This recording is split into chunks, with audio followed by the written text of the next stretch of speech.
shirts and the claret shorts who will get us underway, kicking from right to left against Aston Villa in this unfamiliar commemorative black top and white shorts.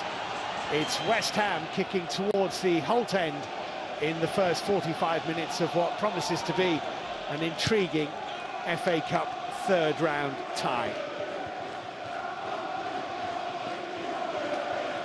Here is an early touch for Ollie Scarles. He's made a couple of substitute appearances this season, but he'll be delighted that a new manager means a first start of the season. Yeah, first start. He's a good young versatile player. He can play anywhere across the midfield.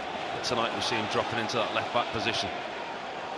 That's Wan-Bissaka with the forward ball for West Ham United. Worked away towards Lucas Paquetá, and that wasn't far away. West Ham United inside the first 45 seconds of the game. Well, he's delighted with Lucas Paquetá there. It's a lovely strike by Paquetá. The ball's moving all over the place. Robin Olsen flying across his goal. I'm not so sure whether he's got it covered or not, but it's a lovely strike by Paquetá. Oh, he caught that all right.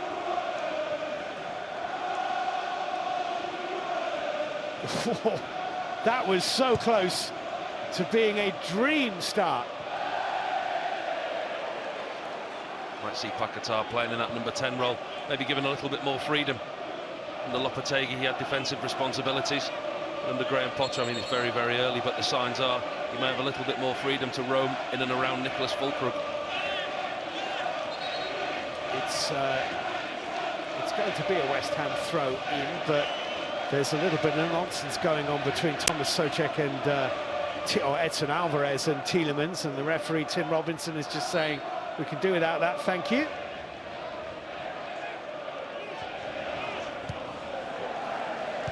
I believe that this black kit absolutely flew off the shelves in the Aston Villa club shop.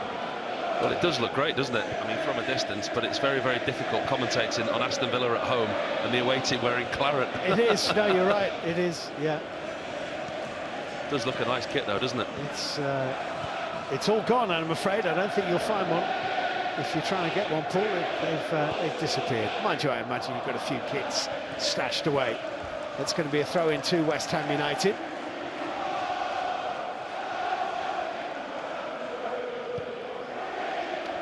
Graham Potter,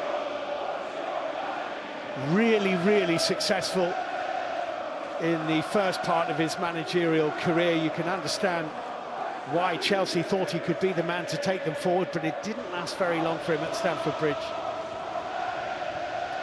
Souček gets a foot in for West Ham. Well, you could understand Chelsea because of where they were with the project that they had. I mean, him coming into West Ham now, you talk about Graham Potter. He's not a fireman, if you like. He's not an immediate fix. He's a builder. And that's what Chelsea wanted. They wanted the building of a project. We've seen what Maresca's done there with a huge squad that he's got. And they thought that Potter was the man to undertake that. But clearly he's stopped very high in the game still. Tielemans forward looking for Watkins. Nodded out of play for a throw-in. What a wonderful job he's done. Aston Villa look likely qualifiers for the round of 16 of the Champions League. At the moment set fair to finish in the top 8 in the extended Champions League table. Here's Ollie Scarles for West Ham.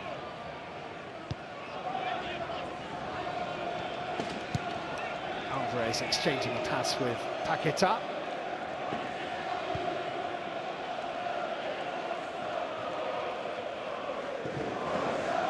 Hillman.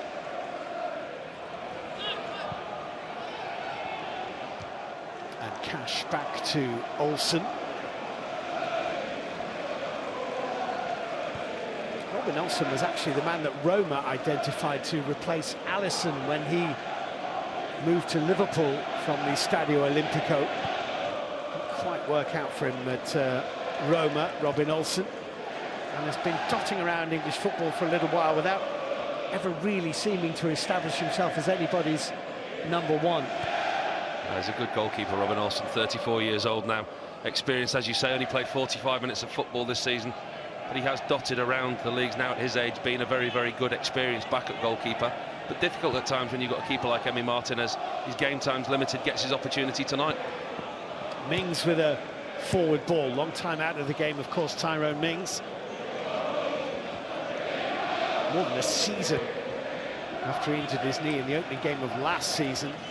Saw him play against Brentford here the other week, played really well, I thought. Pau Torres has an injury now, so Mings will probably get a run in the team. This is Ross Barkley.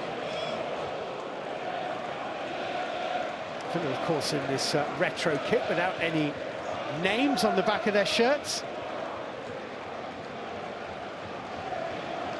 Fortunately, I think we know who they all are. It's a good job, yeah. Set up as we would expect them to tonight. Both teams in the defensive 4, 2 holding midfielders, 3 in behind the main striker. Be interesting to see the tactics from both managers tonight. Tyrone Mings with that forward ball, it's whipped, but the flag was up down on this near side.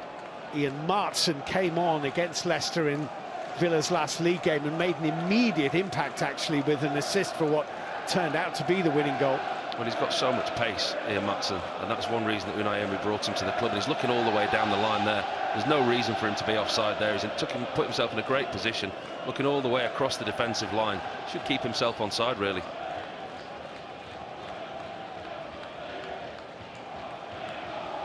Like Villa, West Ham have changed their goalkeeper for this game, but unlike Villa, it's not entirely crystal clear as to who the first choice has been all season. Fabianski and Areola have both played their parts. It's Fabianski tonight. Interesting that Areola's not even in the squad tonight. It's Wes Foderingham on the bench as well. So he's got 3 good goalkeepers to choose from, Graham Potter. Foderingham is yet to actually play for West Ham United, but very, very experienced goalkeeper with Rangers in Glasgow and then Sheffield United.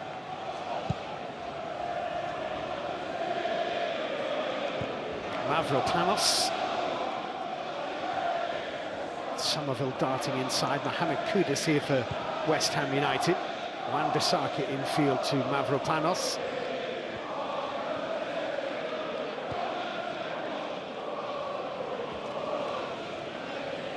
This is Kilman.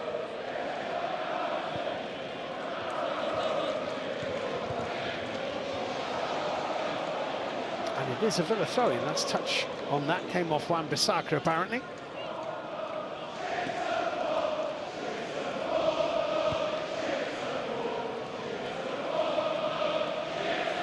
Is Riconza at the back here for Aston Villa. One thing you can see there from West Ham, from the distance we are high up above, looking down at the pitch, you look at their defensive shape.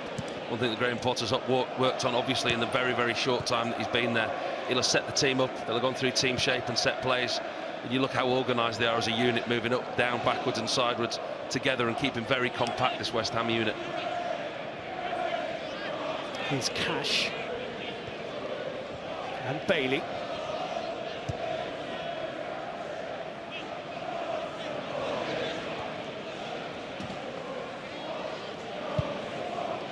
With a measured forward ball, which Ollie Watkins wasn't a million miles away from getting on the end of. Yeah, he's quick, Ollie Watkins, very, very sharp. And that's where he thrives, plays on the shoulder.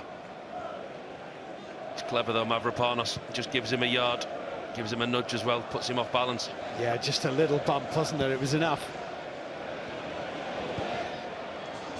It's experienced defending for you when you know you're not as quick as the attacker that you're playing against. You've got to find a way. Mohamed Kudus, decent ball that away to Somerville. Full crook in the middle, Paquetá in a great position, and West Ham are in front. And the first goal of the Graham Potter era comes inside 9 minutes and is scored by Lucas Paquetá. Aston Villa 0, West Ham United 1. Well, that's brilliant play down the right-hand side by Crescencio Somerville.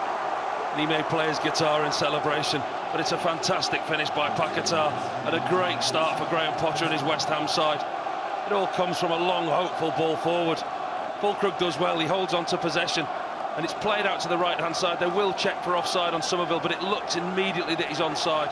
Does really well, it's a fantastic first touch. He drives into the box. Paquetá ghosts in, completely unmarked, and then it's a wonderful finish by Paquetá. Side foot, keeps it down, threads it through defenders and goalkeeper, puts his team and new manager 1-0 up. What a wonderful finish. Great little pullback from Somerville. And an excellent, excellent finish from Paquetá, as you say. Olsen wrong-footed. 1-0. Graham Potter's side in front already.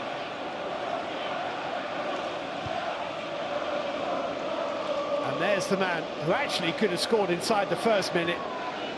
It took him a little bit longer than that, but West Ham do lead. It's a fantastic finish. Lovely run on the right-hand side by Somerville.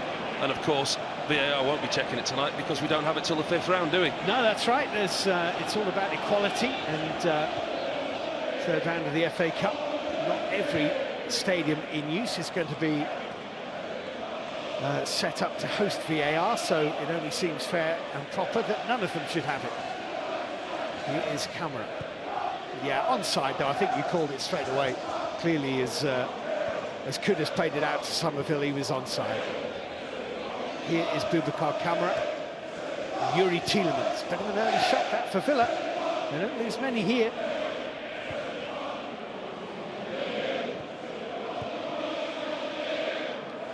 Konsa, Tielemans and Cash. Well, it's well won back by Yuri Tielemans. Took it away from Fulkrug, who was dallying a little bit.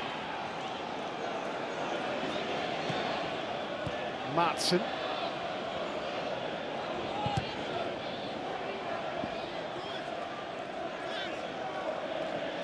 Takes a throw quickly, looking for Morgan Rogers, who's got him behind.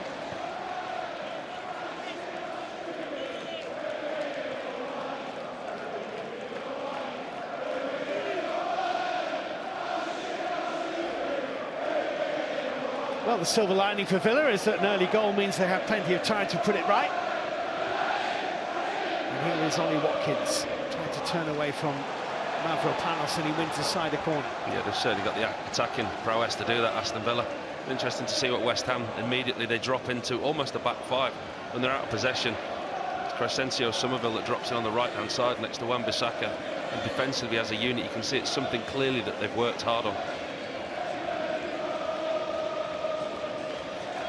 Fabianski will need to be on his toes here.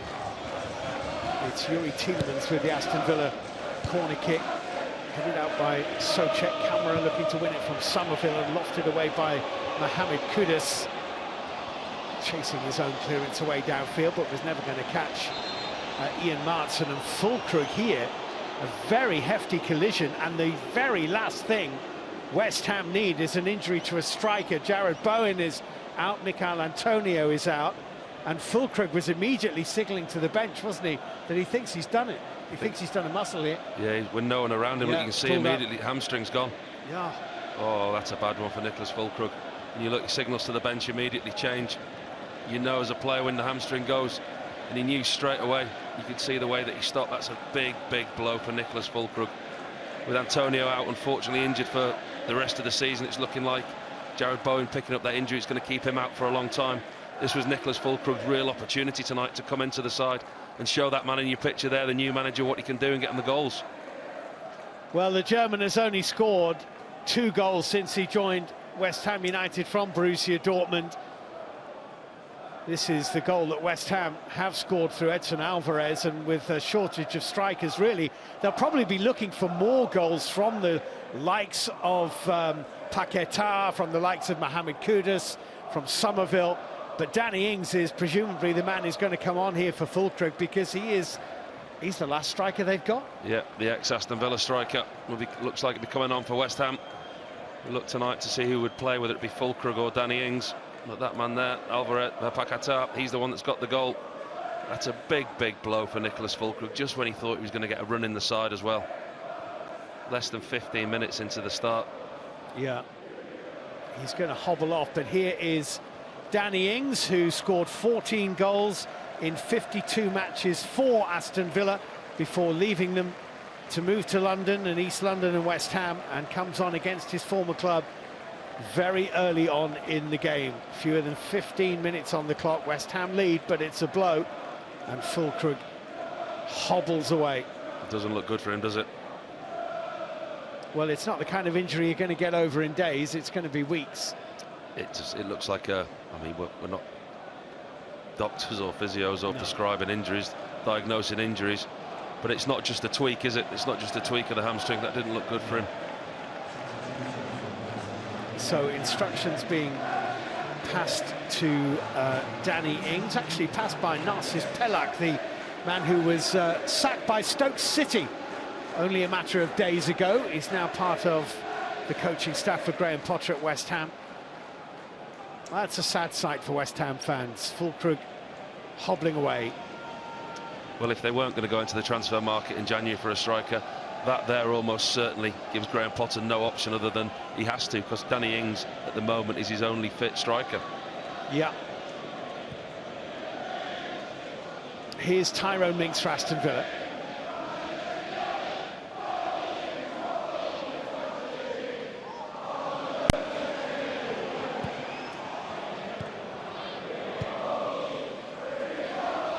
Back into Mings.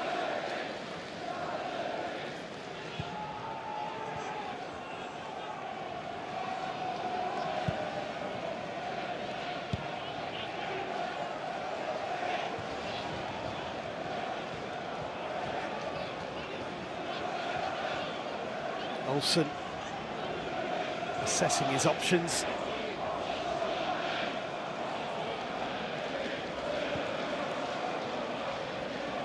Here's Mings. Martson down the line, looking for Rodgers. Wan-Bissaka makes sure it doesn't get over him. And Soucek has gone to ground here for West Ham. Watkins is just checking on him. Yeah, he just catches one in the chest, I think, from Ollie Watkins. I think Watkins had his eyes only for the ball. Soucek comes across him. Not too much in that one, I don't think.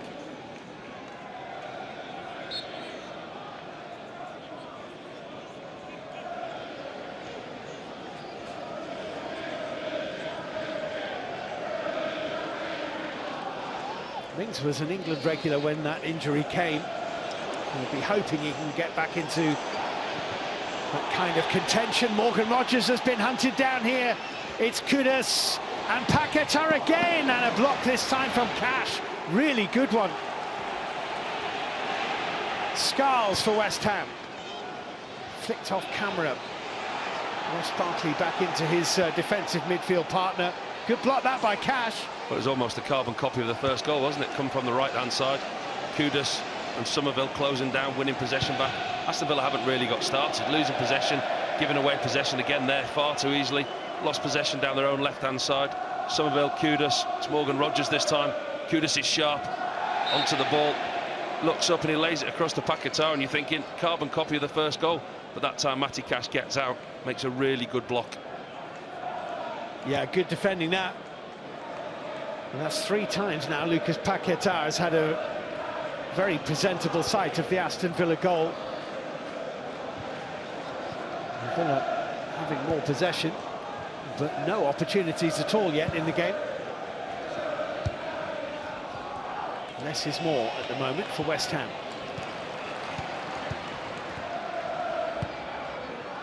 I don't think it'd have come tonight, Graham Potter, and expected to dominate possession. You can see in the game plan when they haven't got the ball, quite happy to let Aston Villa have the ball in areas that are not going to hurt them. And out of possession now, West Ham are 5-4-1, aren't they? Really, you can see it there, the lines. And very compact as well, Steve, when you look at them. From front player Danny Ings all the way back to Mavropanos, there's not much space. They're trying to make it very compact and difficult for Villa to play through them. And certainly Villa have found this first nearly 20 minutes quite difficult.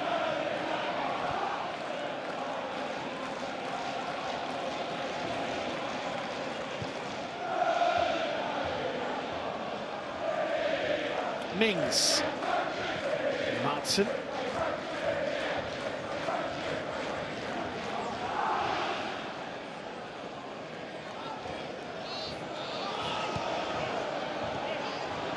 Seen a fair bit of the ball, Martson, but he's let it get away from him here. Somerville very sharp again. Noticeably well organised West Ham. A change already. I mean, like we say, it's only a matter of hours, a couple of days that Graham Potter's had to work with the side. But you can see the defensive structure and you can see how organised they are off the ball. A cushioned header from Konsa. Here's Cash.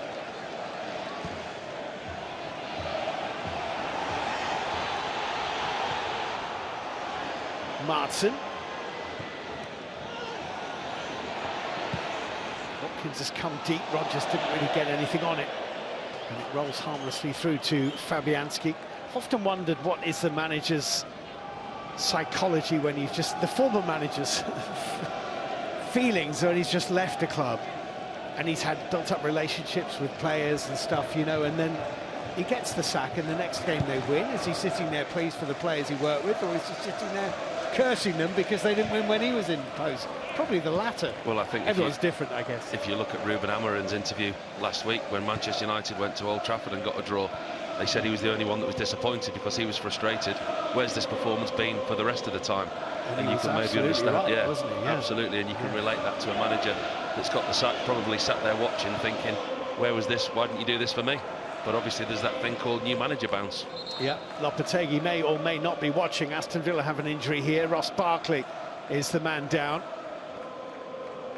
And they're just going to call for a bit of attention for the Villa midfielder in his second spell at the club.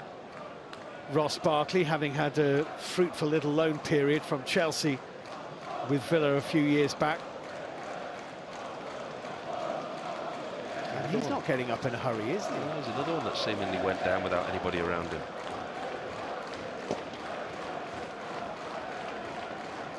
And so to recap, 21 minutes in,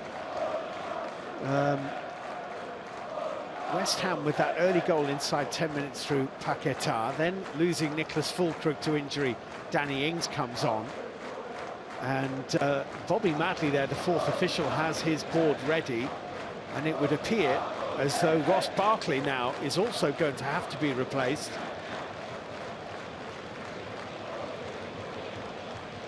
The obvious replacement for him would be Onana, who would just sit inside in that defensive midfield role alongside Camara. But Barkley's not happy at all. No, they're ready in the substitute. I mean, immediately he sat down, he signalled over to the bench. That's two now, one for each side. Yeah. Not moving very well there, Ross Barkley. Doesn't look like him playing much more part. So, Barkley off, 2 enforced injuries inside the first quarter of the game.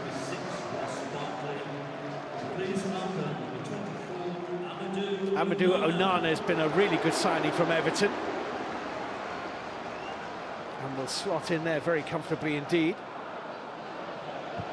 But it does make you wonder, cold weather and all that, you know, muscle injuries on a cold night, and warming up prior to the game is so important. Cold, it's a bit more than cold, Steve, isn't it? Yeah. But yeah, you're absolutely right. But I think that shows you the depth of the Villa squad. Amadou Onana coming on for Ross Barkley, where Unai Emery's taking this Villa side now. He's building a squad that can compete on all fronts. Here's Bailey.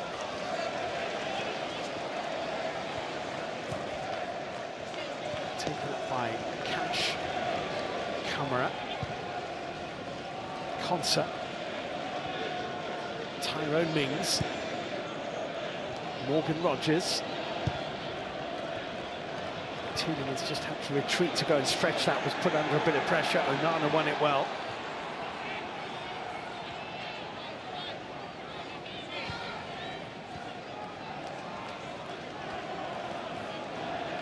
See that West Ham defensive unit now. It's almost like a triangle. It's Bailey. And well covered. Paquetá doubling up and helping out the young left-back. Whistle has gone, Leon Bailey down here. Clash into his left ear. That'll be ringing on a cold evening.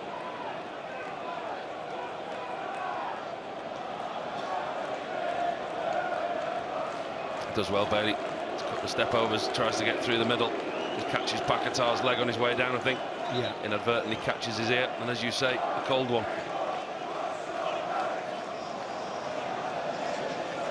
So we're going to restart with a drop ball.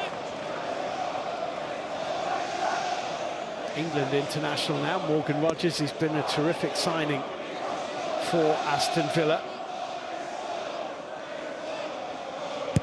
It's about consistency with players like him, isn't it? I mean, at his best, he's almost unplayable.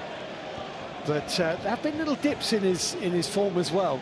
I think he started the season extremely well. I think if he was fit, Emery played him week in and week out, saw him play away in the Champions League, and he's an integral part of what Villa have done.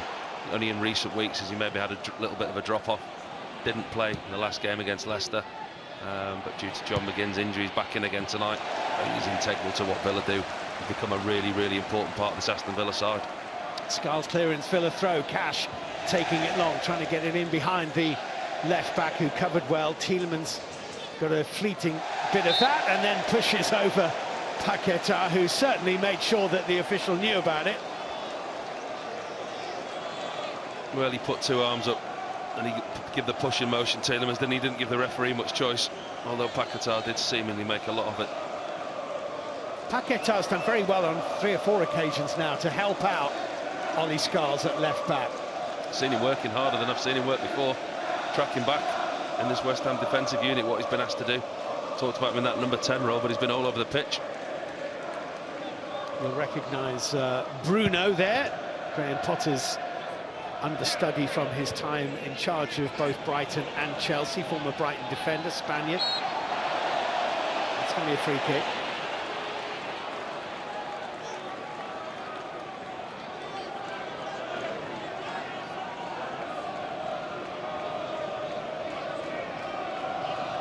And the other man in the Graham Potter team is the unmistakable Billy Reid, who is a very characterful individual.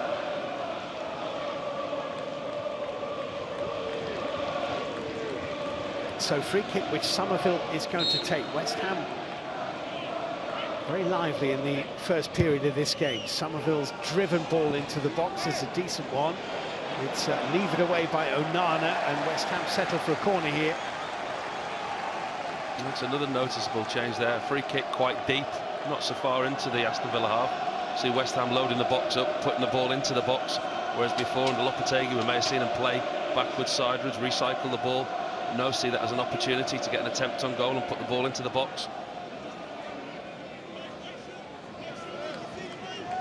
Overloading the back post, which is Arsenal's trademark. Souček, of course, is such a threat from these. It's Scarls who's going to deliver.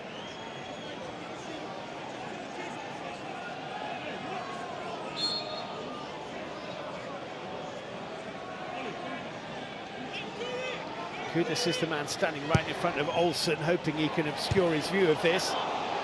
And it drops and is clattered by Edson Alvarez. He had no time. He just had to go for it, lash it, and see what happened. It's a decent ball in, not really cleared away by Aston Villa. Comes to Edson Alvarez on his left foot, just rushes his strike. It's a mess in there. Aston Villa don't clear the lines. It's a poor strike in the end, comes off his shin.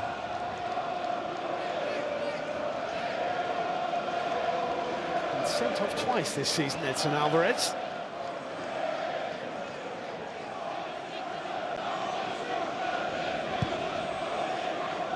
Here's Mings. West Ham happy with where they are at the moment. Almost half an hour played and a goal up. It's a late one by Kudus on Tyrone Mings. Slightly overzealous that time by Kudus. Picks himself up a yellow card. But you can see the game plan. If one goes to close, they all go. You see an opportunity, Tyrone Mings. Kudus is sharp, he's quick. He's on top of Mings before he can even turn. Doesn't get the tackle right that time, but you can see what they're trying to do, West Ham. I think he's a brilliant player, Kudus. Absolutely outstanding. He's come back in his career from a very, very serious knee injury, which he sustained right at the start of his time as an Ajax player. And missed over a year of football, but has come back. And just is an outstanding player now. Very much concur. I think there's a lot of admiring eyes across Europe looking at him at the moment as well. Tielemans, that's a good-looking ball. Somerville filling in at right back as well. Bissaka have been caught out of position, and Somerville has done extremely well to get it away from Ian Maatsen. That's excellent defending. He has, he's done brilliantly well, Crescencio Somerville, because at one point you thought that Ian Maatsen had got the better of him. You can see why Crescencio Somerville's been put on that right-hand side, because Maatsen is so quick when he gets going, but Somerville stuck to his task well. Villa's corner.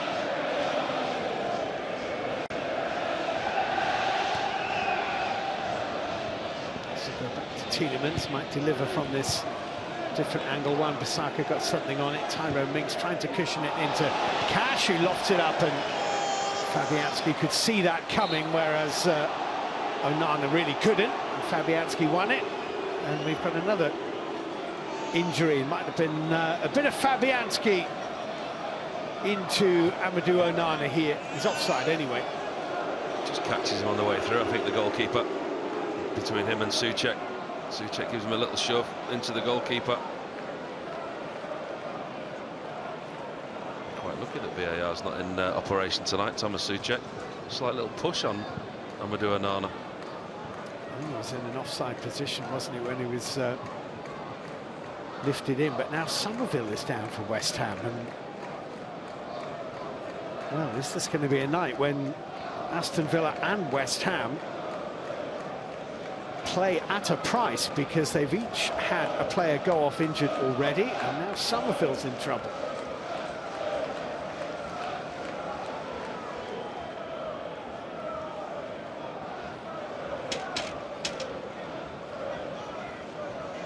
You wonder how that conversation's going, don't you, between the two of them, about the players, about the injuries. Because Crescencio Somerville's done extremely well down that right-hand side. Well, Billy Reid, Bruno and Graham Potter are deep in conversation here, waiting for the verdict from the medical staff.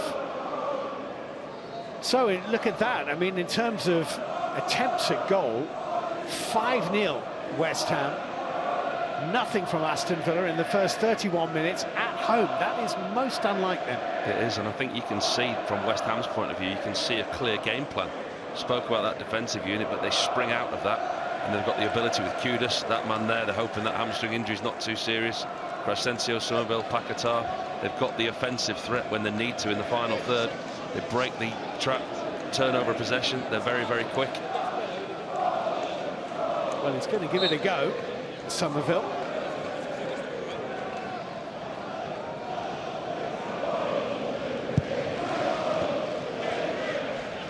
As it's clattered away downfield by Fabianski. 2 bounces now to play for an Aston Villa throw-in. With an injury like that, a hamstring injury, a little tweak like that, which obviously Somerville's just felt something. When you're back on the pitch, do you know straight away, do you know within a few seconds first sprint whether it's good or not? I think so, yeah, absolutely. He's obviously felt something, and when you talk about players like Crescencio Somerville, the high speed, the high impact players, the sprinters, if you like, hamstring injuries or a hamstring tweak, especially in this cold weather, is not good. He's clearly felt something, hasn't he? Onana took out Mohamed Kudus there. Free kick to West Ham United. And he's back on Somerville. The first acceleration, the first sprint will be the test.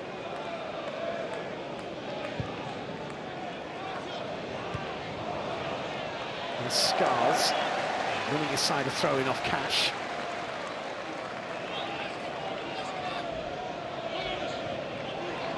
A change of direction from Alvarez, but then he ran into Onana. Souček collects. Kudus might hit this, he does, and Olsen just needed a second bite at that to gather it up. It was a good strike by Kudus, catches people by surprise. The goalkeeper still moving forward. I think everybody thought he was going to play it out to the right-hand side to Crescencio Somerville. Kudus had other ideas. Decent strike. Goalkeeper gets it at the second attempt. Tyrone Mings down the line. Wan-Bissaka keeping it away from Maatsen, but Rodgers was there. It was a bit untidy from Morgan Rodgers, and Somerville.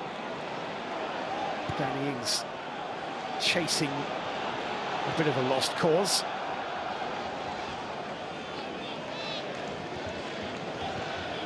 Which Ings is going to have to do, but I'm not sure that that would be his favourite pastime at this stage of his career. Turning 33 shortly.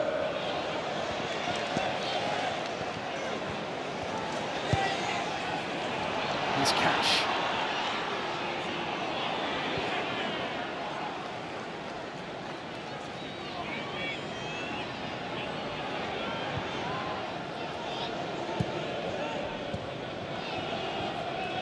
Maatsen, camera, Cash.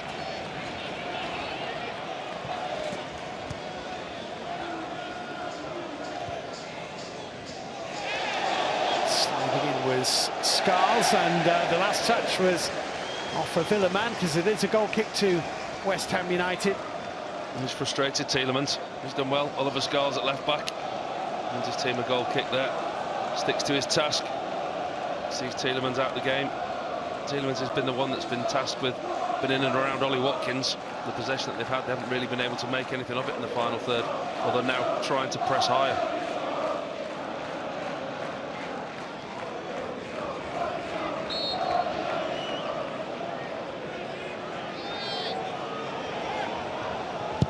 There is Emiliano Martinez, wrapped up warm.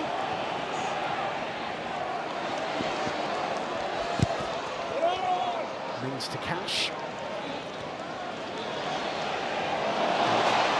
Confident Cash. It's turned into a very good foray forward. It's a slip from Bailey, it's a shame. And he's down and injured here. Well, that could be a twist of that knee, because his slip maybe left him extending that left knee, and there's a bit of concern here immediately for Leon Bailey. Well, again, another injury. There's a slip. Immediately holds his knee and his groin, his left knee, his left groin. Could be a bit of a greasy surface out there tonight. The players' footwear, you can see they're all wearing studs.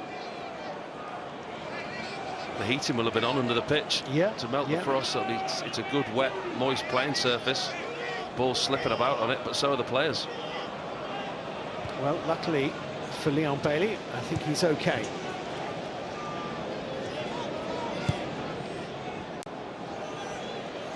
Here's Mavropanos to Wan-Bissaka under pressure from Rodgers.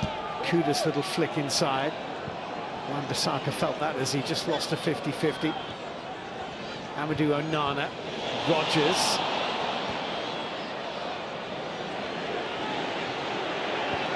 Mings for Konsa.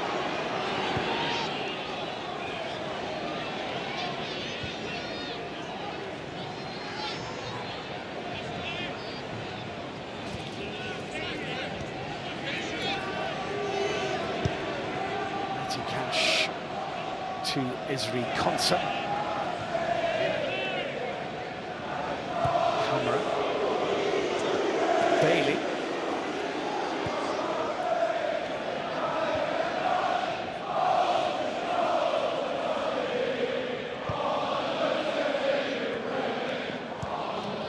Mings into Rodgers. Rodgers cross, that's comfortable for Fabianski.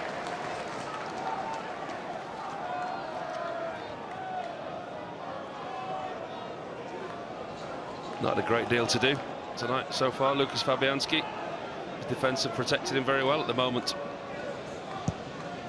I think you've just spotted, Paul, that there he is at top of your screen. Aaron Wan-Bissaka's not moving comfortably at all for West Ham. As Villa attack here with Yuri Tielemans. Bailey to his right-hand side. It's a simple ball, and Tielemans is not the kind of man who normally gets those wrong. No, he's not really got into the game tonight, Yuri Tielemans. He lacks a bit of quality in the final third, and we don't often say that about a man of his quality. Good overlap on the right-hand side. It's normally a simple pass into the path of Bailey, and he just overhits it, much to his frustration. Yeah, Wan-Bissaka's done here, isn't he? As he saw that replay of that, Aaron Wan-Bissaka is not quite a passenger, but not too far off at the moment. No, they've moved him right out to the top side. Look, you see him at the top of the screen there. You see him, he's clearly not moving very well. Not moving freely, anyway. Little chest off from Danny Ings. Good bit of work from Edson Alvarez, sliding Onana for Villa. Here's Cash.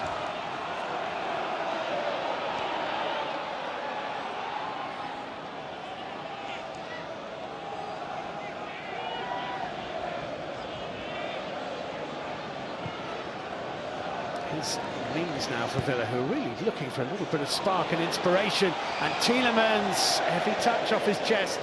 I wondered whether he was going to take that on the full. Sometimes we've seen him do that, haven't we? Tyrone Mings. It's a lovely ball. Picks out Yuri Tielemans. The defender just coming back there. Comes into Tielemans' eyesight. Can't really get a first touch on it. The bittiness of the game, the stop-startness, the injuries, the substitutions, the free kicks. It's not helped Aston Villa get going tonight.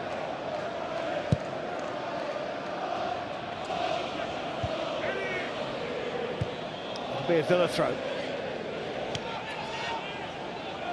Cash takes it. Bailey. No one. Paquetá seems to be enjoying his defensive responsibilities. Then a little bit of skill didn't quite come off for him. Here's Tyrone Mings. Slightly heavy touch from Mings. It balloons up to Morgan Rogers. The whistle has gone, and West Ham United have a free kick here. Yeah, Paquetá showing his silky skills off. Probably not to the manager's delight inside his own defensive final third. Save those for the attacking third, I think the manager's message will be to him. Well, we're into the last 5 minutes of this first half, and you'd probably say it's one of the least effective 45 minutes we've seen this season from Aston Villa. Well, because they've got such a good record at Villa Park, isn't it? I mean, lost 2 of the last 15 home games, winning 8 in all competitions. So this place really has been a fortress for them. But as you say, they've been ineffective. I think West Ham have nulled any threat that they've got very well.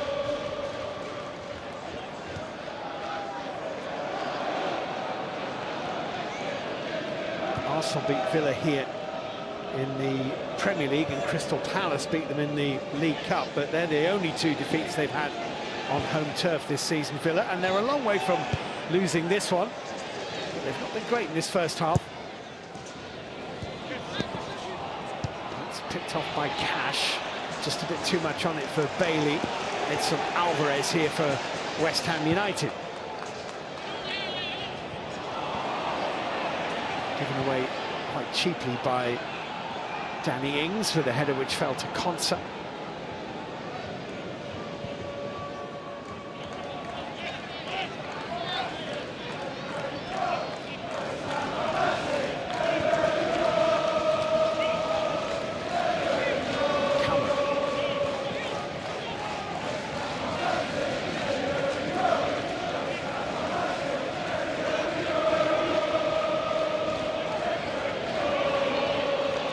Camera getting away from Mohamed Kudus. Clever ball for Bailey, and Watkins was perhaps not quite as sharp in the box as you'd expect him to be.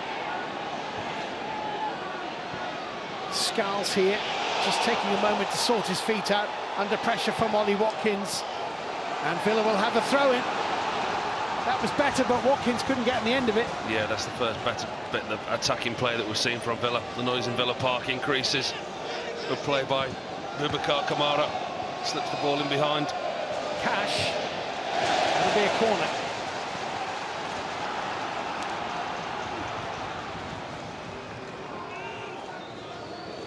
Again, better by Villa. It's Kamara. Plays the ball into Bailey. And Watkins again, he's just on his heels.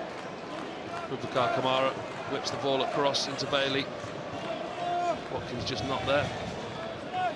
Last couple of minutes of normal time in the first half. Villa corner.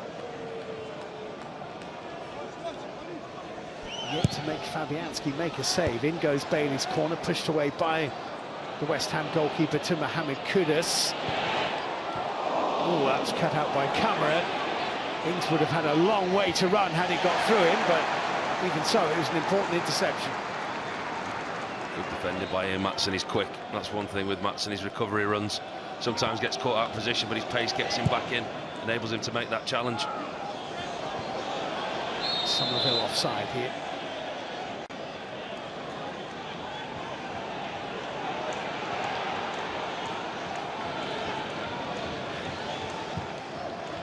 Camera's forward ball. Rogers. Danny Ings. Somerville's made a forward run. Ings' pass nearly picked him out. Just lost that forward impetus, West Ham, without Fulkrug. See, Danny Ings, the very different players. He's not that number 9, the figurehead of a team. He doesn't occupy defenders as much, Danny Ings. Bit of a stretch, but Scarles got there ahead of Cash.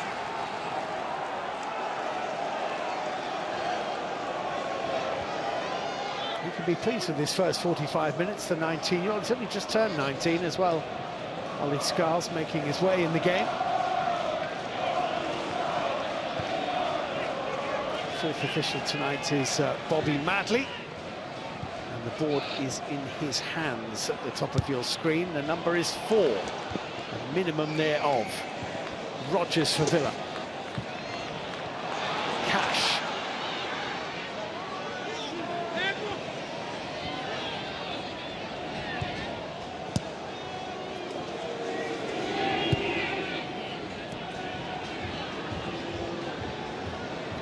Concert.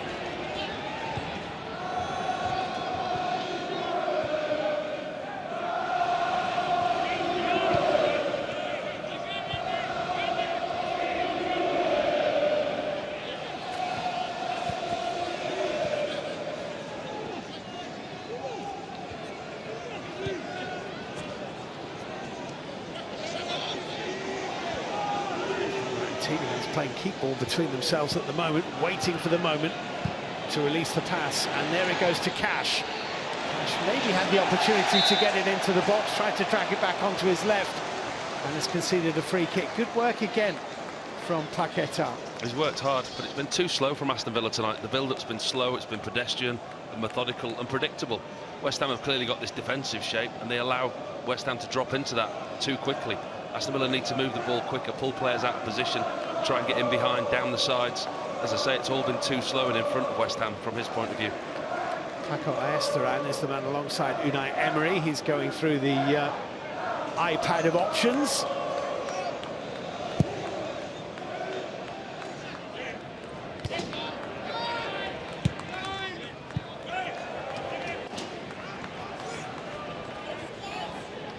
Graham Potter can be very pleased with the impact that he's had in a very, very short space of time indeed.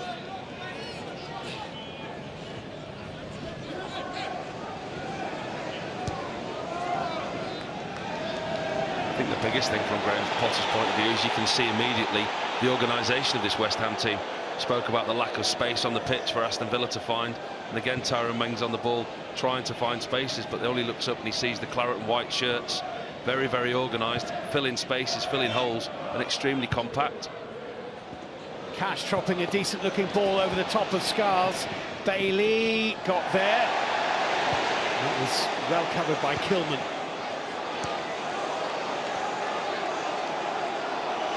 Bailey's still down here off the pitch for Villa, so it's not a head injury, and West Ham have possession. They don't need to stop play, and they won't stop play. Somerville, Kudus. This is as far forward as Scars has been in the game so far. Paqueta.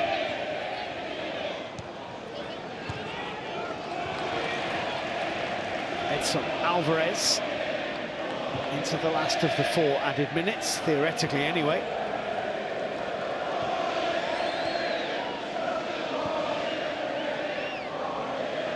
There's Leon Bailey, eventually trotting back, looking less than comfortable.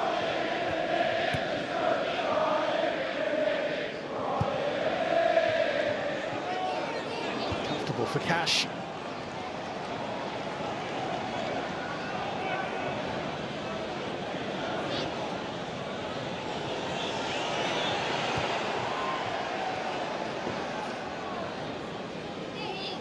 Well, Paul Robinson, I mean, it's been a half of real contrast, hasn't it? West Ham very impressive, looking like a team with a plan. Aston Villa just looking a bit leg-weary. I think you've got to give West Ham a lot of credit for the way that they've come here tonight, the way that they've set up, been defensively hard to break down, and Villa have struggled. And the referee, Tim Robinson, blows his whistle to bring that half to a close.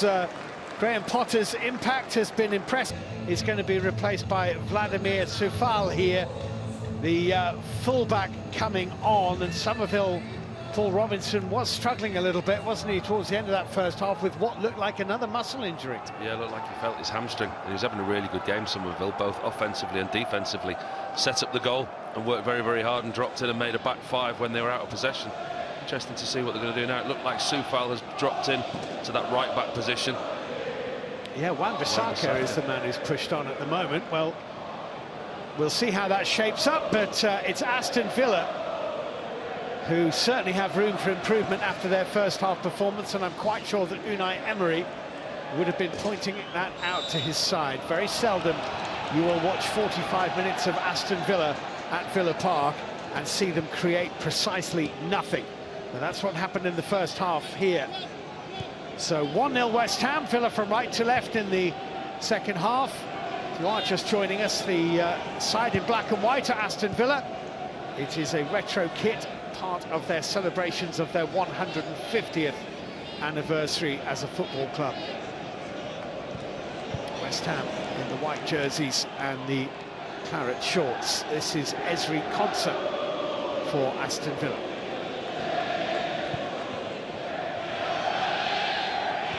Tyrone Mings to Ian Martin.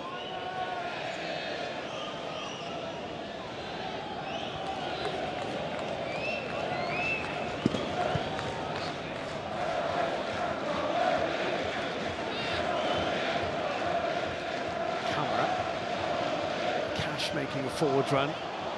Camera trying to find Matty Cash. Kilman covering really well. Villa have a throw. Interesting to see that West Ham shape, because it is Wan-Bissaka who's broken out of the back four. Crescencio Somerville was making a 5 out of possession, and it looks like Wan-Bissaka is going to be doing exactly the same. But the important thing for West Ham is not to be a back 5 for the majority of the second half and invite the Villa pressure on. They've got to get out their own box and push up the field as they did in the first half. Konsa, Onana, Camara. Given back to Aston Villa. Bailey in field for Yuri Tielemans.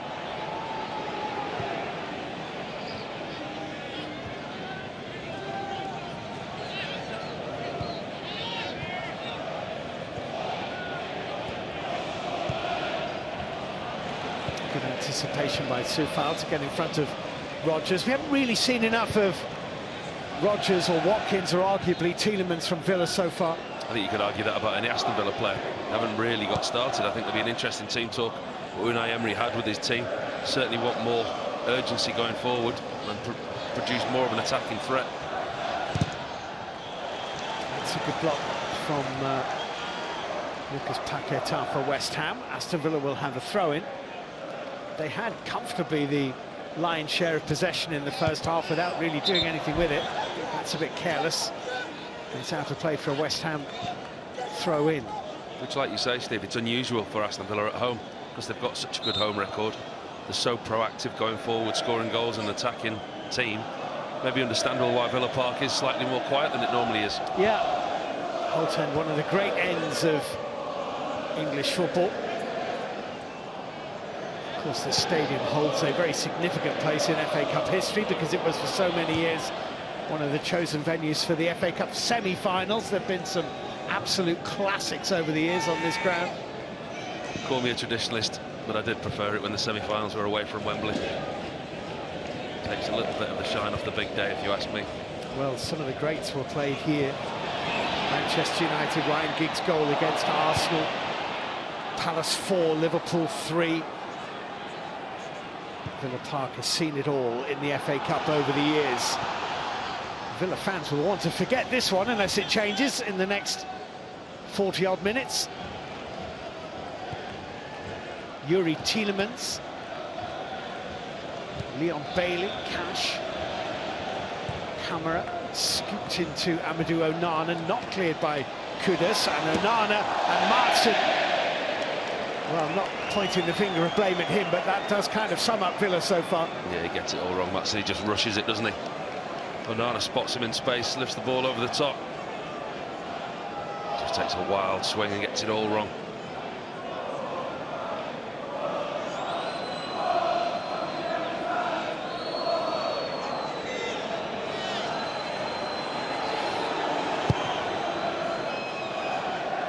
Fabianski with the clearance.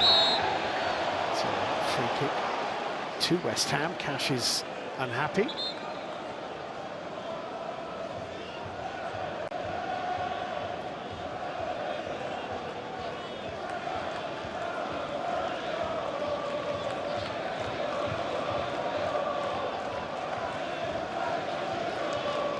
Andy Townsend commentating on this one. Our friends on the radio, former Villa midfielder of great repute for the Republic of Ireland as well, of course, and Chelsea and Middlesbrough also in his playing career. That's a lovely looking ball. Ian Martin got a head on it though.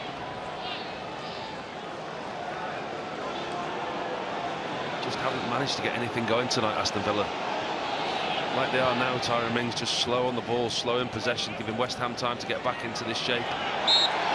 It's a foul. Rodgers was being pulled by Vladimir so far.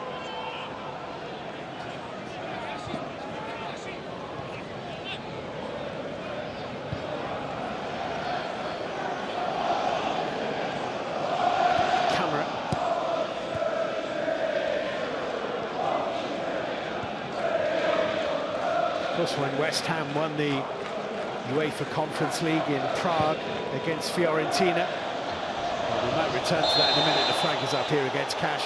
When they won that European trophy in Prague, it was appropriate really because they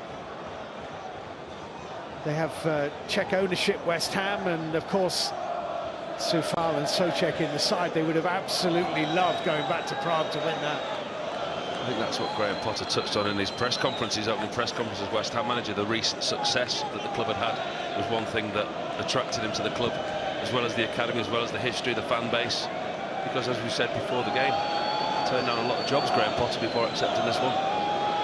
Shouldn't forget that not only did they win the Conference League, West Ham United, in 2023, but they had great European campaigns either side of that year as well under David Moyes. They've only finished outside the top half of the Premier League once in the last 4 seasons. That is why being 14th at this stage of the season under Lopetegui really wasn't good enough, and the change inevitably came.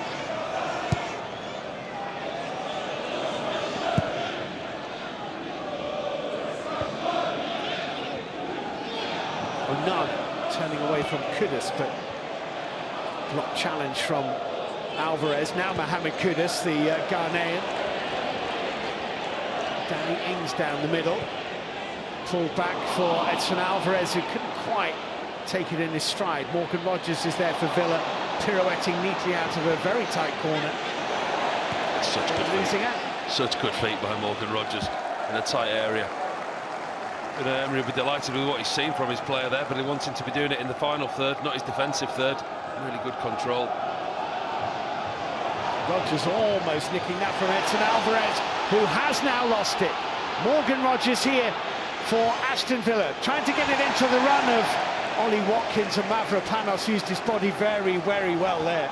He's done that a couple of times tonight. Mavropanos, centre-half, very, very clever. He knows that Watkins is quick, sits on his shoulder, just leans into him and keeps him away from the ball.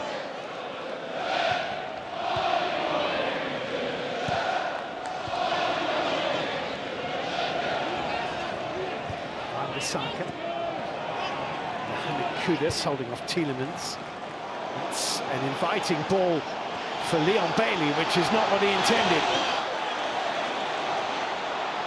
Bailey, being put under pressure by Ollie Scarles, has done well to get inside the area and pick out Rodgers.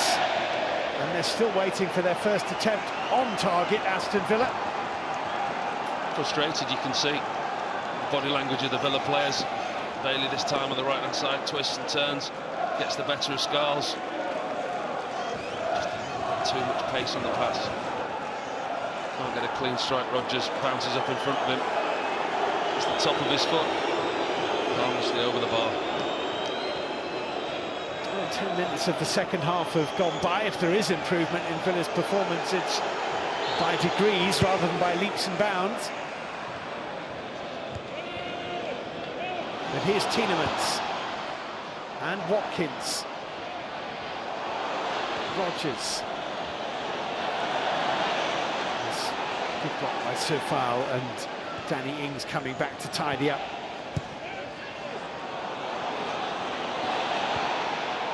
Slightly uncomfortable moment. Soufal is pulled back by Rodgers. Free kick he didn't need to concede, really. No, didn't need to concede that free kick there, Morgan Rodgers. You can see that Aston Villa are slowly getting into this game. From West Ham's point of view, they have to get out the box, not sit so deep. Morgan Rodgers there, quite a crude foul, wraps his arm around Koufal.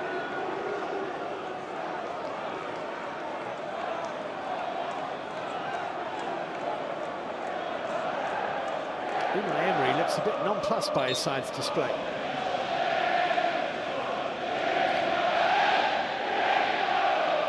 And that expression tells it all. Yeah.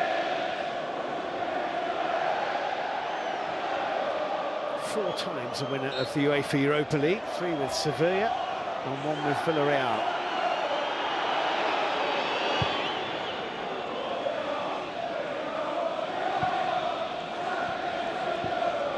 Here's Cash.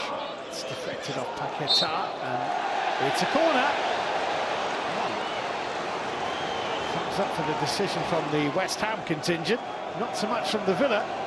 He's worked hard tonight, Luis Paquetá. Got a shift for his team. Wins a corner. And these are going to be few and far between the way that West Ham are playing in the second half in that low block, and these are opportunities that they're going to have to make the most of. Try and capitalise on these, get the cushion of that second goal, and they really have got something to hold on to.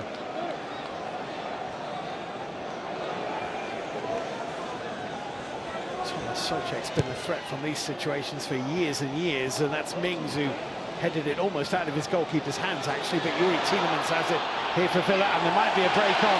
That's a really important challenge. Very well won that by Edson Alvarez. Aaron Wan-Bissaka. Wan-Bissaka was taken out by Rodgers, and West Ham will have a free kick here. They're playing well, West Ham, working very hard as a team. Morgan Rodgers talks himself into the book. It's a really good tackle by Edson Alvarez going back towards his own goal. Wan-Bissaka goes to the ground under pressure from Morgan Rodgers, so he gets himself the yellow card. Gives West Ham an opportunity to put another ball into the box. Yeah.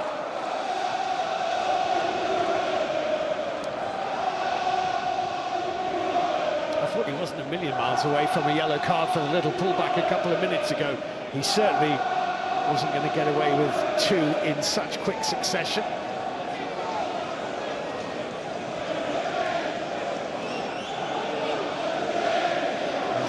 Skulls would appear to know what the plan is. There are 6 white shirts in the Villa area, hoping to profit from it. Approaching the hour mark. Here's Skulls towards the back post, and a push from Kilman on Cash. It's a free kick to Aston Villa. None more blatant a push will you see this weekend. No protest whatsoever from the big centre-back. 2 hands in Matty Cash's back, pushes him over. Good delivery by Skulls. Opportunity wasted.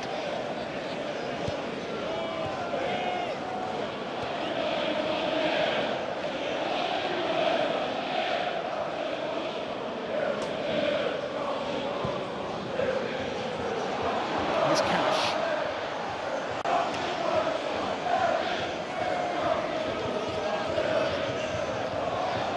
Tielemans has lost out to Kudus. There was no foul there. Kudus to Aaron Wan-Bissaka. Soufal on the overlap. There's a storming run to the back post by Edson Alvarez. The ball was tempting, but he's had to go and retrieve it. It's a ball that was by Soufal. Didn't even look, wrapped his foot round it, put it right across the 6-yard box, just inviting to be attacked.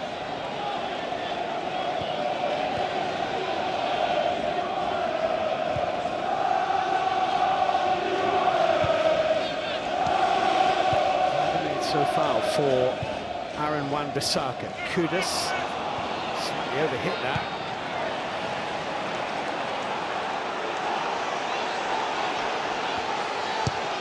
Avrapanos has had a bit of stick actually this season, but he's done all right tonight. I think his positional sense and his pitch awareness of where Ollie Watkins has been has served him well tonight. He's used his body at times just to stop Ollie Watkins, check his run, getting in behind him. Sometimes when you're a centre-half and you're playing against a quick striker, that's the things you have to do. Positional awareness has been good.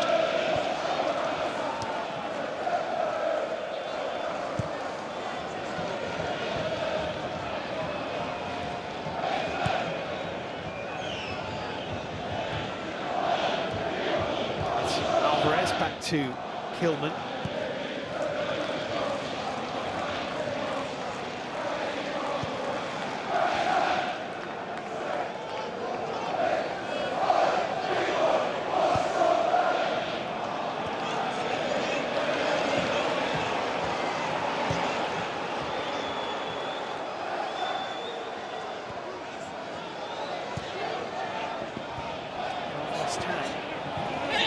have bossed most of the statistics in this game, apart from possession so far. Just a little touch from Ian Martson there.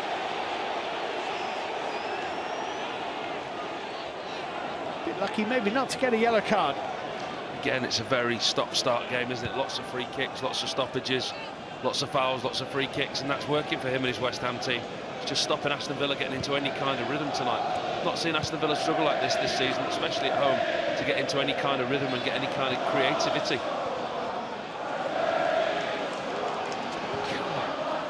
Here's Morgan Rogers forward.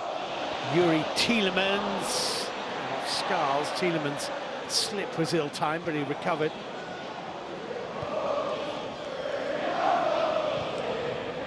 Here's Tyrone Mings.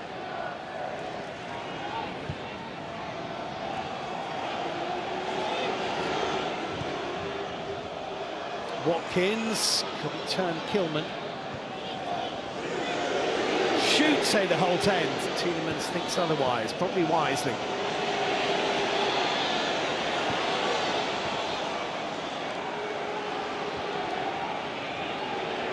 It's Mings.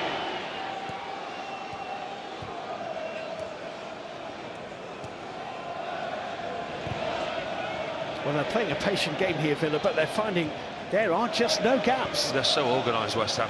So unlike a West Ham team that we've seen so far this season. We talk about Villa's inability and their lacking prowess at going forward.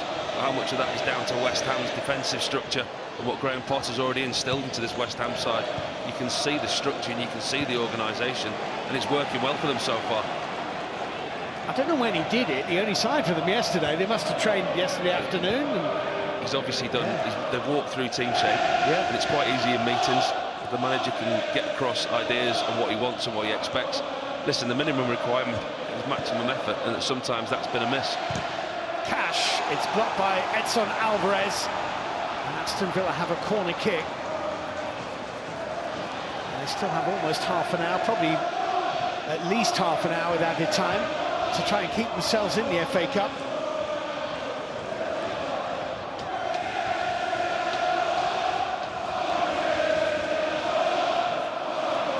Of their 7 FA Cup wins, Aston Villa, 6 of them were more than a century ago.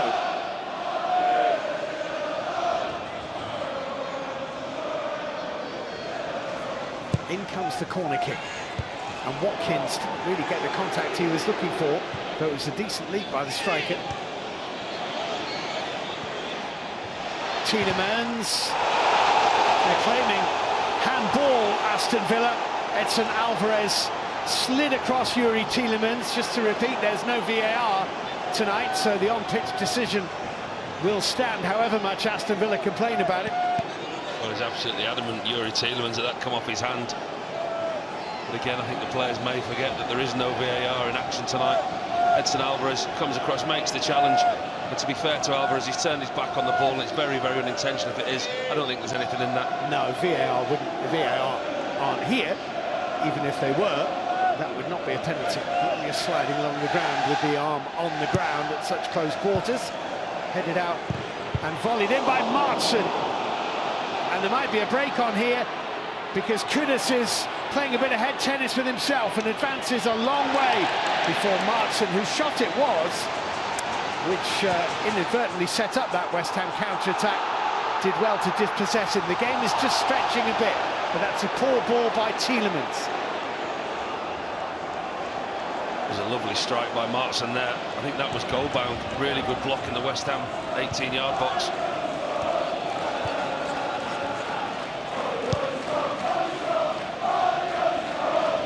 Mavropanos.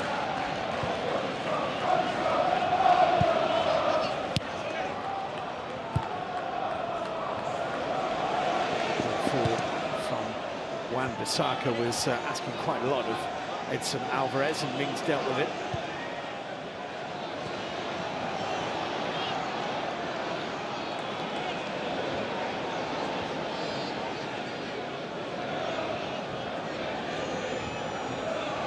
Villa's concert to Onana.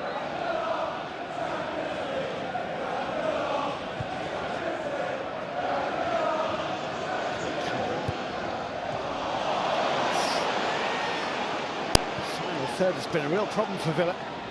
It's been poor, hasn't it? That final pass, final through ball, the final cross, the option that they take. It's just not been there tonight for Aston Villa.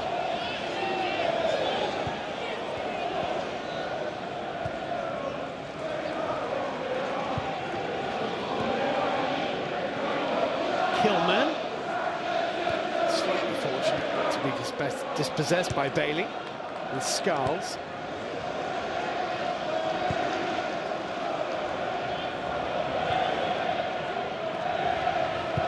Alvarez. Soufal. Strong challenge, but a fair one by Cameron. Now here's Ollie Watkins. Watkins, Bailey, good block.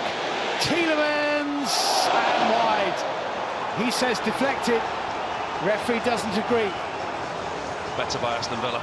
Boubacar Kamara wins the ball in the middle of midfield, snaps into challenges, comes out to Bailey, deflection to Tielemans, snatches at the shot, doesn't quite get it. He's adamant there's a deflection, and he might be right. Yeah, just off the heel of Souček, hard to see though.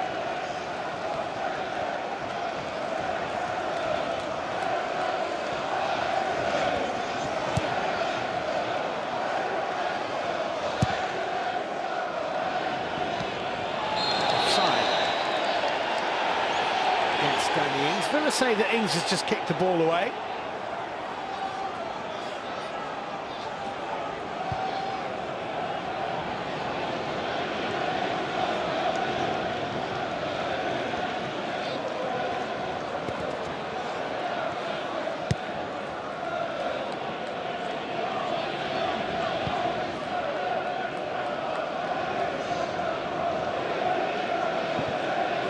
Interested to know your playing career, Paul, because obviously very closely associated with Tottenham Hotspur, who are very associated with the FA Cup. Was there always a pressure as a Tottenham player to... Well, hold on, we'll come back to that, because that's a brilliant ball for Cash.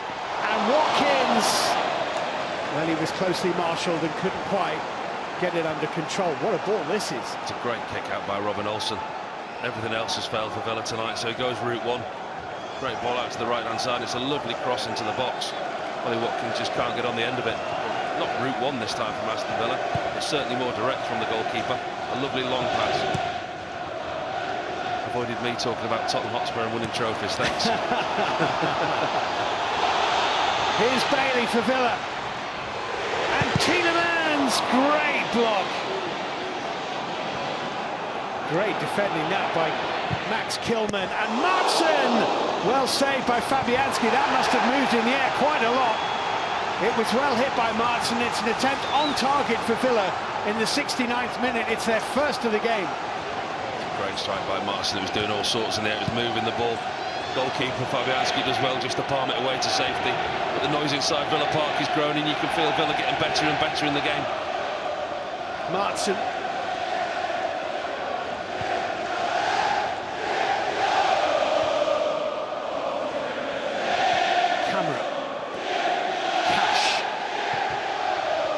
Deflected behind. Well, Villa have upped it in the last 5 minutes. Yeah, you can certainly feel some momentum growing. The crowd can feel it as well. The noise is growing. Better by Aston Villa, and the strike by Maatsen was a good one.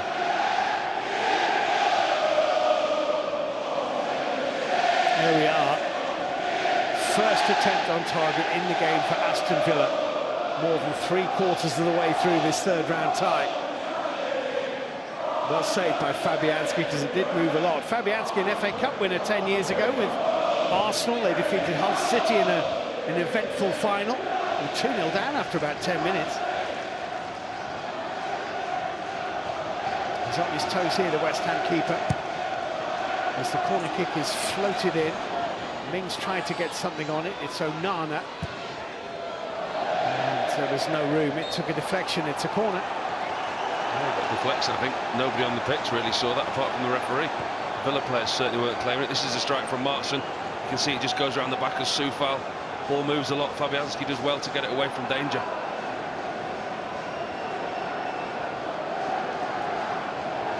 By the time the FA Cup final comes around, Fabianski will be 40.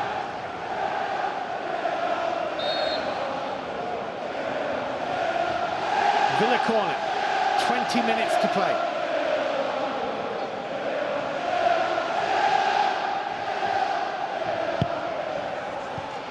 flick on by Mings, and Konsa, and Martson, and in!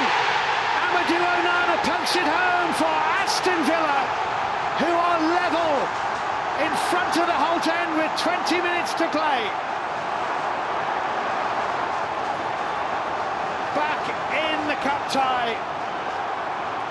Amadou Onana forcing it home from close range. But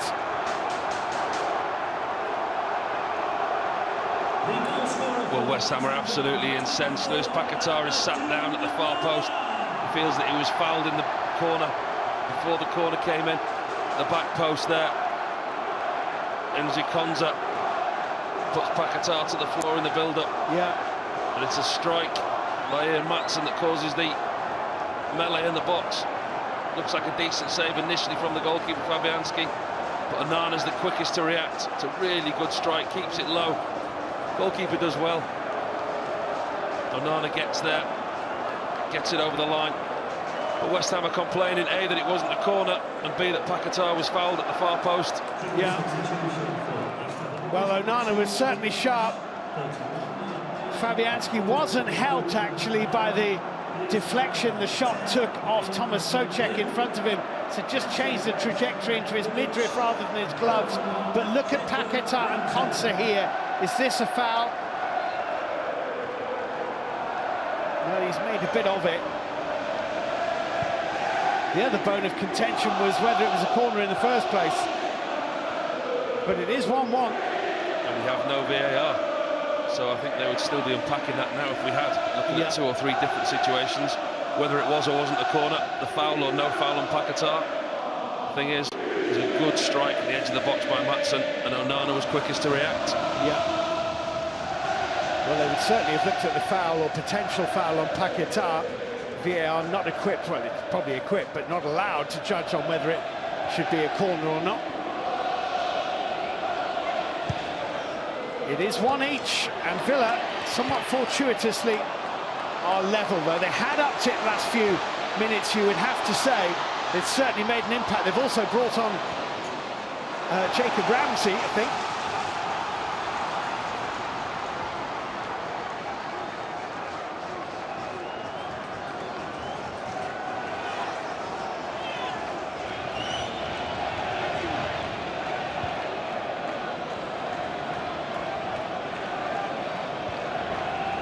Here's Tyrone Mings.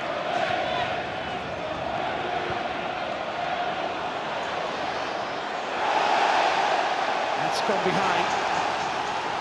And the home side's tails are up at the moment. Sharper Villa, sharper and quicker to everything, reacting to the first ball, first into tackles.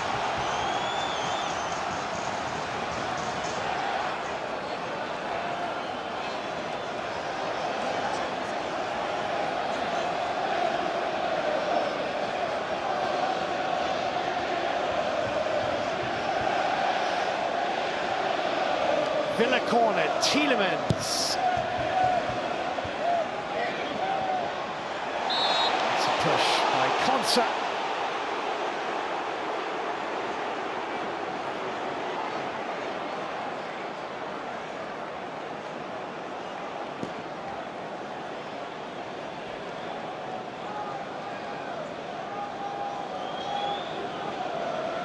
So, 15 minutes to play. Aston Villa, amongst all the melee surrounding the goal, brought on Jacob Ramsey and Kosta Nedeljkovic.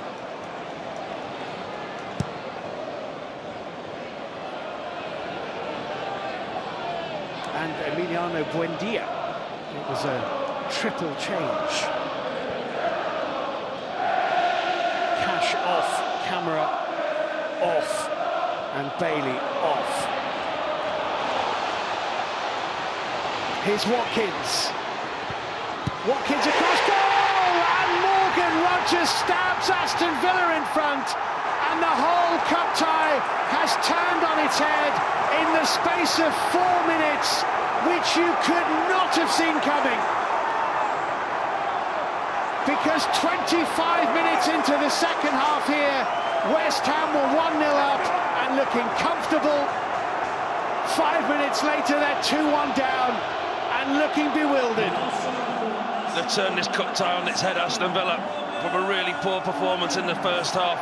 They've upped their game in the second half. It's a lovely ball through by Yuri Tielemans. Picks a pass out to this left-hand side to Ollie Watkins. He drives into the box. Again, it's a lovely look up by Ollie Watkins. And he combines with Morgan Rogers for the 15th time this season. The pair of them have combined for 15 Aston Villa goals. This time it's Watkins to Rogers.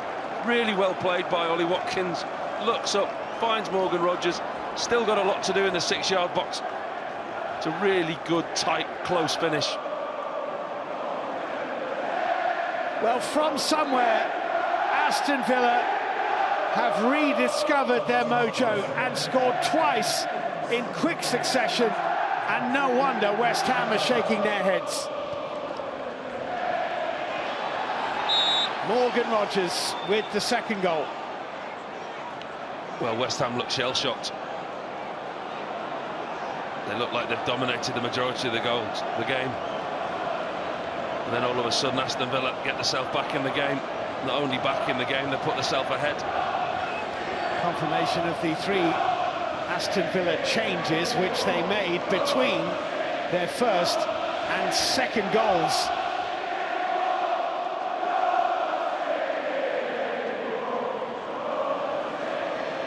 And Aaron Cresswell on for West Ham too, as the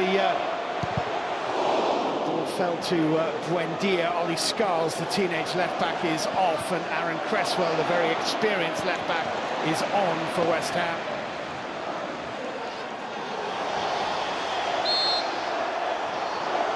Tim Robinson's whistle has gone. Paquetá is down again. Gives Graham Potter an opportunity to look at some of his players now, the test of character. Paquetá going down this time. I mean, he's nowhere near his face. He's going down at will at the moment, Paquetá. I mean, I have to say, he's played really well, but that doesn't do him any credit. That's never a foul. No. The players have got to realise how many cameras are inside stadiums these days, haven't they? That was a really poor dive by Paquetá. But the players have got a chance now to show Graham Potter what character that they've got, whether they can come back from behind and have the same type of character that Villa have just shown. Goals change games. Here's Wan-Bissaka. Mohamed Kudus. Blocked by Buendia.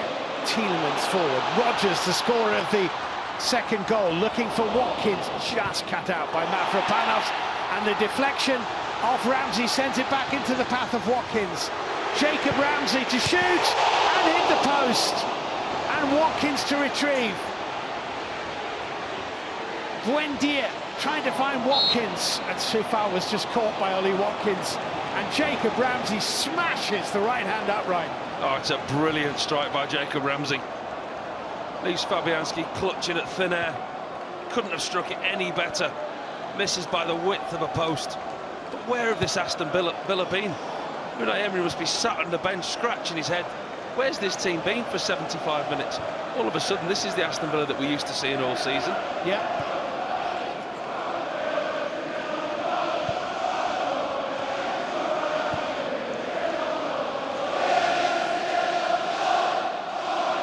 West Ham will be very frustrated. A lot of good work in the first hour and 10 minutes of this game, undone within 5 minutes.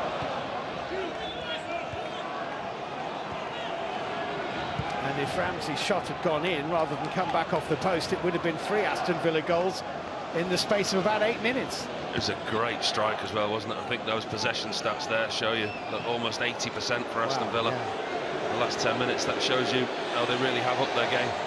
You wonder what it is that's triggered it and what's caused it and why it hasn't been there since the start. Well, Cresswell to take this throw.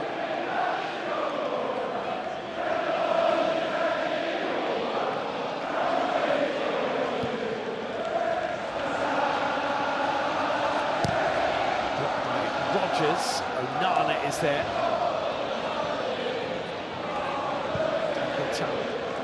To Soufal.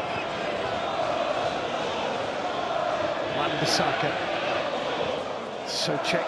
It's going to be a goal kick, and if West Ham can't turn this around in the remaining 10 minutes plus added time, they'll be reflecting on the fact that not only will they be out of the FA Cup, but they've lost another striker to injury, and all the positives that there have unquestionably been from this first display under their new manager will be overshadowed by the defeat and the injury. What a turnaround that is. Villa hadn't had a shot on target at all until around about 10 or 12 minutes ago. And there's a slip which might be dangerous. Rodgers through to Watkins and poked away by Kilman. Did well, Kilman. He was the last man. They're a different team, Aston Villa. All of a sudden they look a completely different threat. Every time they go forward, they're a threat now. Even though they've got the lead, they're still pushing for that third goal. Again, it's those two. Morgan Rodgers this time looking to thread Ollie Watkins through. Wins the ball back in the middle of midfield. Mavropanos was doing everything he could to try and head Morgan Rodgers off his stride. It's a strange attempt at a tackle, isn't it? A last-ditched attempt.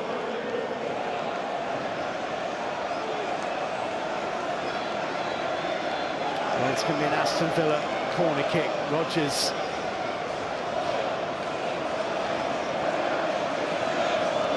Well, what a turnaround it's been. Yeah, this is the first goal. Rodgers to Watkins. Sorry, Watkins to Rodgers. Still got a lot to do. Ollie Watkins does all the hard work, pulls it back to him in the 6-yard box, but it's a really nice finish with the outside of his right boot. And those two combining again, like I said, 15 times this year. Yeah. Cole Palmer's celebration. He'll tell you it's his. Yeah.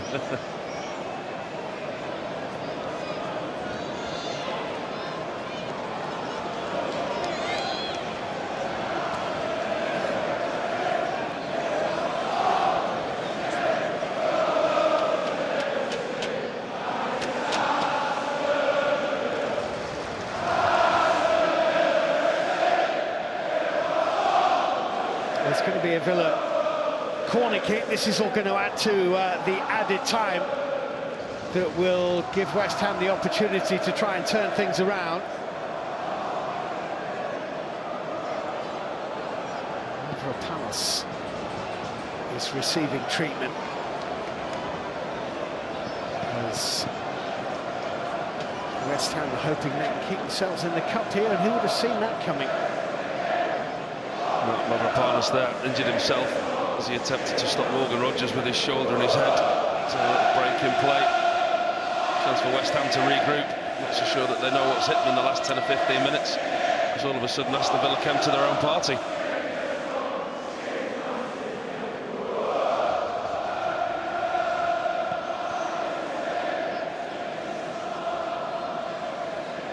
Well, the Holte End is a very different place to how it was 10 or 15 minutes ago. West Ham are going to introduce a couple of substitutes. Carlos Soler is going to be coming on, and Mavropanos, well, they have to do all the concussion protocols, and it clearly was quite a hefty blow to the head as he was trying to prevent Morgan Rodgers from breaking forward. So Carlos Soler is going to be coming on, and so too the young 18-year-old Brazilian Luis Guilherme. Mavropanos cannot continue.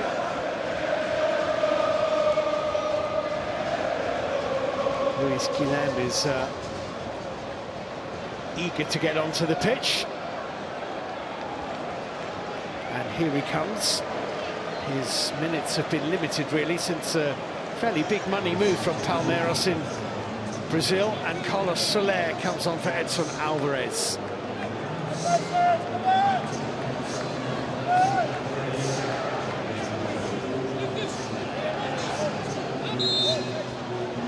So nominally about 5 minutes to go, but there'll be more than that. Tielemans with a corner kick, flicked on dangerously. Buendia.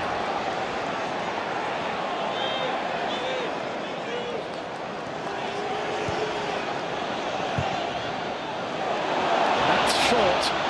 Ramsey for Villa. Yuri Tielemans here. Buendia.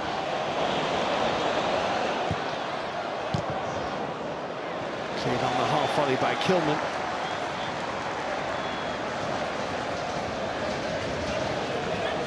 It's a Jekyll and Hyde performance.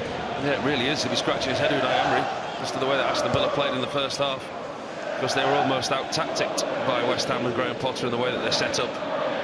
Struggled to break them down, struggled to have any ideas. Took till halfway through the second half for Aston Villa to really spring to life.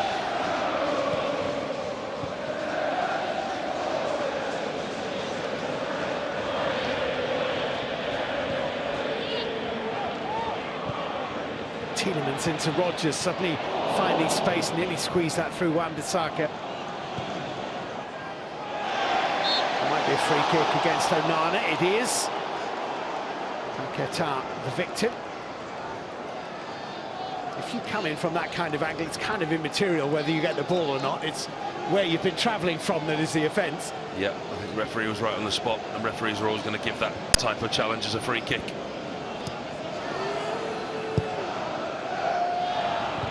Be cut out by Ian Maatsen. Ramsey, it's cut out by Wan-Bissaka, and now West Ham can advance in turn. He's carried this a fair way, Wan-Bissaka. Held up by Buendia. Onana, it's a bit tight, but they've dealt with it. Rodgers, slightly heavy touch. Souček to Soufal, 3 minutes of normal time to go. Luis Guilhem. Ramsey attempting to burst the balloon while he was closing down the West Ham man. From a Villa point of view, I think the game's still too open. I think you look now, going into the 88th, 89th minute, but they look to see this game out now. They're still going forward, they're still seemingly wanting to score. Tielemans, Watkins, Rodgers on the break. You think they'll just look to see the rest of the time out. Might be a fair bit of added time. Mavropanos injury took a little while to deal with, and there was a host of stoppages in the first half with the injuries picked up by Ross Barkley and Nicholas Füllkrug early in the game.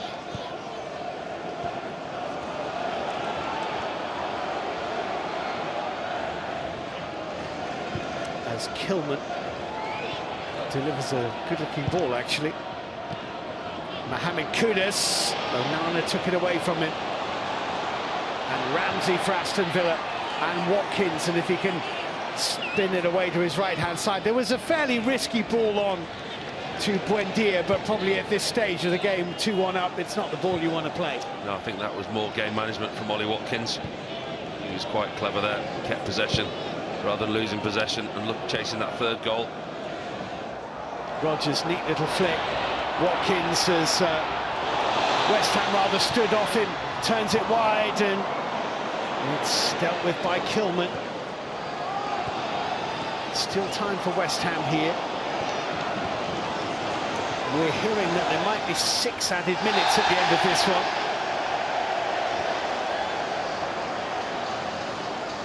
Kudus for the foul. Villa grateful for a free kick. Calm it down, says Unai Emery.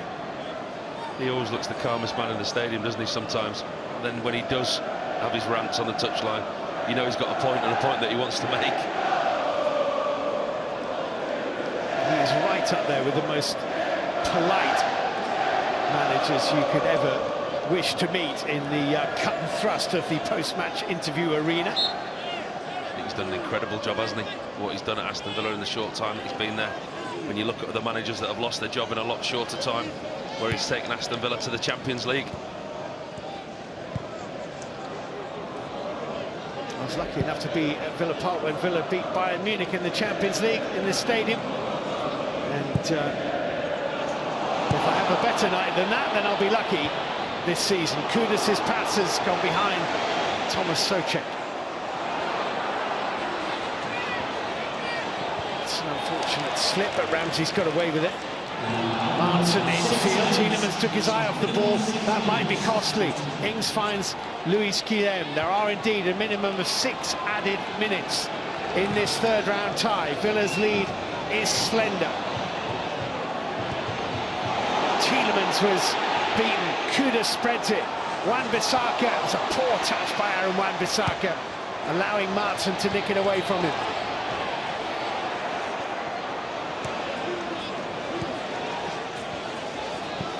Here's Kudus. Wan-Bissaka, plenty in the middle. The cross is decent, and blocked by Ings. Rodgers got in his way. Chance that. He's got his goal, Morgan Rodgers, but he hasn't shirked his defensive responsibilities there. It's a good flick on at the near post by Souček. Danny Ings thinks he's got a left foot volley going goalwards at the far post. Morgan Rodgers gets back goal side, and gets a crucial block in.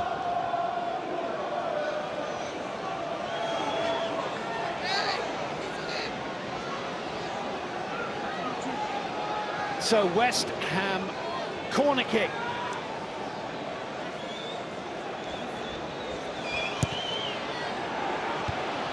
Good fist that was.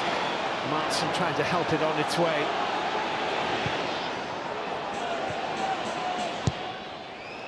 In the box yet again, Konsa hurled himself at it, and it's lifted over the top. Carlos Soler. I think he'd be better leaving that. Wan-Bissaka behind him, I think, was in a better position. Snatched at the shot in this late stage. You do get the feeling that West Ham may get one more opportunity, though, this deep into added time.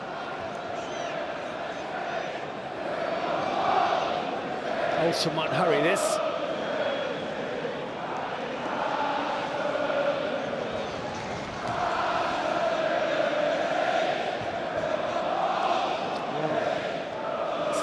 Was playing at left back for much of this game, Ollie Scholes.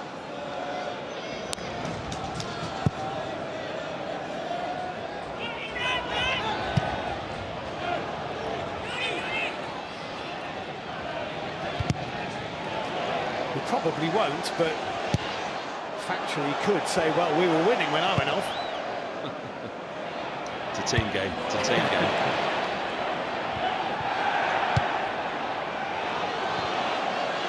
Too far. Good endeavour that by Buendia. He's done really well there. Worked hard for his team.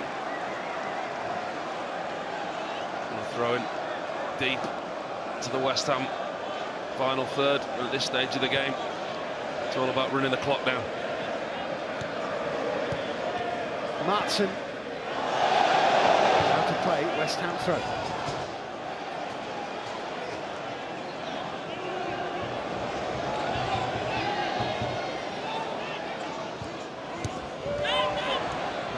Good foot in there.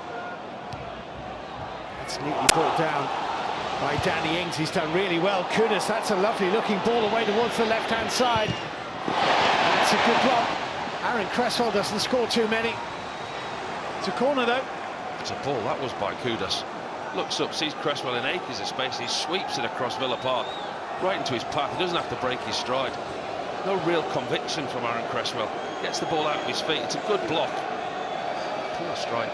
Yeah, Nedeljkovic got himself in the way, the young Villa defender. And they've got some more work to do, Aston Villa, before they can look forward to the fourth round draw. West Ham's corner kick, headed away by Nedeljkovic at the near post. Cresswell will have another go. A bit too close to Olsen, it was a pass and it's wide. Danny Ings couldn't quite keep it down or get it on target. Wasn't the most convincing bit of goalkeeping, you'd have to say. No, he struggled that time, Robin Olsen. Got caught underneath the ball, got caught in a crowd of players, ends up just palming it away, straight into the path of Danny Ings. Saw the whites of his eyes light up against his former club when the ball drops to him there. It's not a bad first touch, second one gets it away from him. Can't quite wrap his foot round it. Well, his last match as a manager, going back nearly 2 years, was a 2-0 defeat to Aston Villa in the dugout at Stamford Bridge for Chelsea. And in the next few seconds it may be confirmed that his first match back in a dugout as West Ham manager is also going to be a defeat to Aston Villa. But he'll feel just a little hard done by if that's the way it works out. I think if this does end in defeat for West Ham, I think there's a lot of positives that Graham Potter will take. the defensive organisation that we talked about all game. You can see in the short time that he's been there, you can see noticeable tweaks and changes. I think there's a lot of positives that he'll walk away from tonight with, apart from the fact that he's lost Somerville and Fulkrug to what looked like hamstring injuries. Big negatives with Antonio and Bowen already out.